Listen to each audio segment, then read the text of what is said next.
வணக்கம். சாந்தி entertainment channel. எல்லோரும் எப்படி இருக்கீங்க? நல்லா இருக்கீங்களா? சமையல் ஆயிடுச்சா? சாப்பிட்டாச்சா? இன்றைக்கி வீடியோக்குள்ளே பல பேர் குடும்பத்தில் பிரச்சனை ஏன் வருது அப்படிங்கிறத பற்றி பேச போகிறோம். என் வீடியோவை பார்க்குறவங்க, முதன்முறையாக பார்க்குறவங்க சப்ஸ்கிரைப் பண்ணிக்கோங்க. அப்படியே பக்கத்தில் உள்ள பெல் ஐக்கானையும் டச் பண்ணிக்கோங்க. உங்கள் ஃப்ரெண்ட்ஸுக்கெல்லாம் ஷேர் பண்ண மறந்துடாதீங்க. வாங்க வீடியோக்குள்ளே போகலாம். என்னன்னு கேட்டிங்கன்னா, ஒரு பெண் பிள்ளையாகட்டும், ஆண் பிள்ளைக்கும் ஒரு பெண் பிள்ளை வெளியிலேருந்து தான் கொண்டு வரணும். அது புதுசாக தானே அந்த பொண்ணு நம்ம வீட்டுக்கு வருது. வரும்போது என்ன பண்ணுதுன்னா, யாரை ஃபஸ்ட்டு பிடிக்கும்? அவரை ஹஸ்பண்டை தான் அந்த பொண்ணுக்கு பிடிக்கும். அது ஆதரவில் தான், அந்த பையன் ஆதரவில் அது இருக்கும். அப்போ என்ன பண்ணுவாங்க, குடும்பத்தில் புதுசாக நுழையும்போது மாமியார் மாமனார் எல்லாரையும் பார்க்கும்போது அதுக்கு ஒரு டிஃப்ரெண்ட்டாக பயம் கலந்த பாசத்தோடு இருக்கும். எப்படி பணிவிட பண்ணணும், யாராருக்கு என்ன பிடிக்கும், இதெல்லாம் தெரிஞ்சு வச்சுட்டு அது செய்ய முடியாது. கஷ்டம். ஆரம்பத்தில் கொஞ்சம் கஷ்டத்தில் இருக்கும். அதோடு அது கொஞ்சம் நாள் ஆக ஆக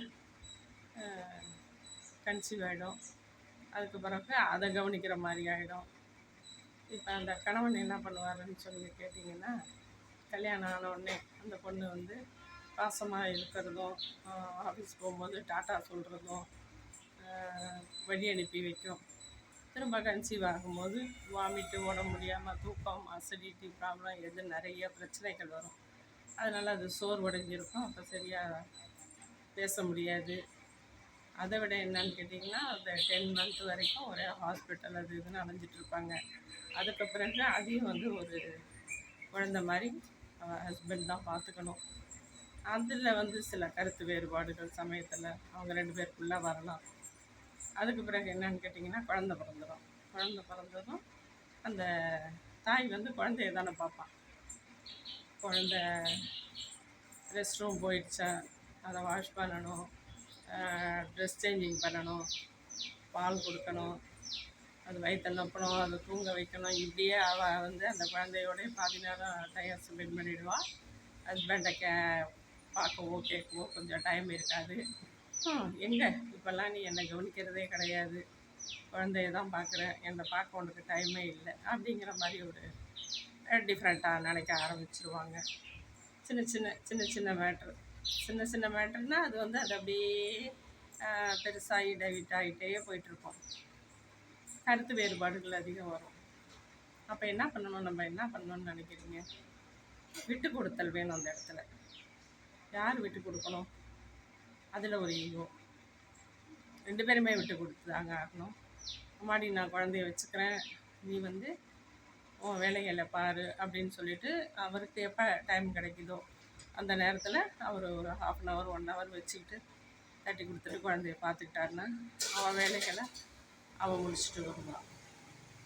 அது இல்லையா, இந்த பொண்ணே என்ன பண்ணலாம், தூங்குகிற நேரத்தில் அதுவும் தூங்காமல் கொஞ்சம் உடம்ப வசதி பார்க்காம அவருக்கு அயன் பண்ணி வைக்கணுமா, இல்லை வேறு என்ன அவருடைய வேலைகளை கவனிக்கலையோ அதெல்லாம் செஞ்சு வச்சுட்டு, என்னால் முடியல, நீங்கள் தப்பாக எடுத்துக்காதீங்க, நாளையிலேருந்து நான் பார்க்குறேன் செய்கிறேன், நீங்கள் கொஞ்சம் அட்ஜஸ்ட் பண்ணி ஓட்டிக்கோங்க, குழந்தைய பார்த்துங்க அப்படிலாம் கொஞ்சம் அட்ஜஸ்ட் பண்ணாங்கன்னு வச்சுக்கோங்களேன், பிரச்சனையே வராது.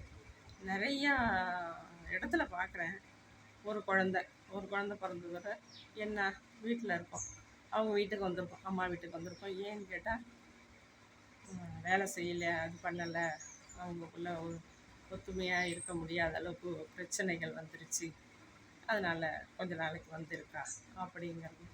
இல்லை கருத்து வேறுபாட்டினால நிறைய பேர் டைவர்ஸ் வரைக்கும் போகிறாங்க. இதெல்லாம் புரிதல் இல்லாத காரணத்தினால தாங்க நடக்குது.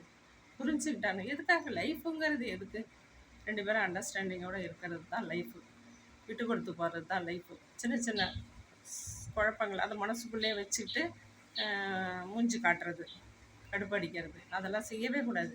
நீ ஏன் நேற்று அந்த மாதிரி பண்ண, நீ ஏன் நேற்று அந்த மாதிரி சொன்ன, அதை உடனே கேட்டு படுத்திக்கிட்டு அடுத்த நிமிஷம் சிரிச்சிட்டு சந்தோஷமாக, கொஞ்ச நாள் நம்ம மனித பிறவி எடுத்ததே சந்தோஷமாக இருக்க தான் எல்லாருக்கிட்டையும் சண்டை போடாமல் நிம்மதியாக வாழுதாங்க கொஞ்ச நாள் இருக்க போகிறோம். அதில் வந்து நம்ம ஒரு லைஃப்பை உருவாக்கி ஆரம்பத்திலேயே ஒரு குழந்த பிறந்ததுமே அண்டர்ஸ்டாண்டிங் இல்லாத சண்டை போடுறது, ஒரு கை குழந்தையோட தூக்கிட்டு வந்துடுறது இல்லையா, கொஞ்ச நாளைக்கு வச்சுட்டு வந்துட்டு அப்புறம் பஞ்சாயத்து வச்சு கொண்டு விட்டுறது, இதெல்லாம் என்னங்க லைஃப்? அப்புறம் அவங்களுக்குள்ள ஒரு சந்தோஷமே இல்லாத போய்டுங்க. அந்த மாதிரி பஞ்சாயத்து வைக்கிற அளவுக்கு போகாமல் அவங்களுக்குள்ளே ஸ்மூத்தாக ஹஸ்பண்ட் ஒய்ஃபுக்குள்ளே ஸ்மூத்தாக முடிச்சுக்கிட்டு குழந்தையும் நல்லா வளர்த்துக்கிட்டு நிறைய டேலண்ட்டாக இருக்கிறவங்க இருக்காங்க. சில பேர் என்ன பண்ணுறாங்க, முன்கோபம், அதுதாங்க பிரச்சனை. முன்கோபம் வந்துடுது. முன்கோபமே இருக்கக்கூடாது. முன்கோபத்தினால தான் நான் அப்படி தான் இருப்பேன், எனக்கு அப்படி தான் கோபம் வரும், நான் எங்கள் வீட்லேயே அப்படி தான் இருப்பேன். அம்மா வீட்டில் இருக்கலாம், அது சலுகை வேறு. நம்ம புகுந்த இடத்துல ஒவ்வொருத்தர் மனசும் ஒரு ஒரு விதமாக இருக்கும். அவங்க மனசுக்கு தகுந்த மாதிரி நம்ம மாறிக்கணும்னு சொல்ல வரலை. நம்ம வந்து அதை விட்டு கொடுத்து அமைதியாக போயிட்டோம்னா பிரச்சனை இல்லை. புரிதல் இல்லை. புரிதல் இல்லாததுனால தான் நமக்கு அது வந்து அந்த என்னவாகுது, நல்ல விதமாக முடியுதா இல்லை. சண்டை பிரச்சனைன்னு சொல்லிட்டு அம்மா வீட்டுக்கு வந்து அதனால எத்தனை பேர் மனசு வீணாகுது. அம்மா மனசு உடஞ்சி போயிடுறாங்க, அப்பா மனசு உடஞ்சி போயிடுறாங்க, அண்ணனோ தங்கச்சியோ யாராக இருக்காங்களோ அவங்களுக்கெல்லாம் வந்து அக்கா அப்படி கோச்சிட்டு வந்துருச்சு அப்படின்னு நினைப்பாங்க. எந்த பிரச்சனையுமே பேசி தீர்த்துக்கிட்டோம்னா எந்த ஒரு குழப்பமும் தீர்ந்து போய்டுங்க.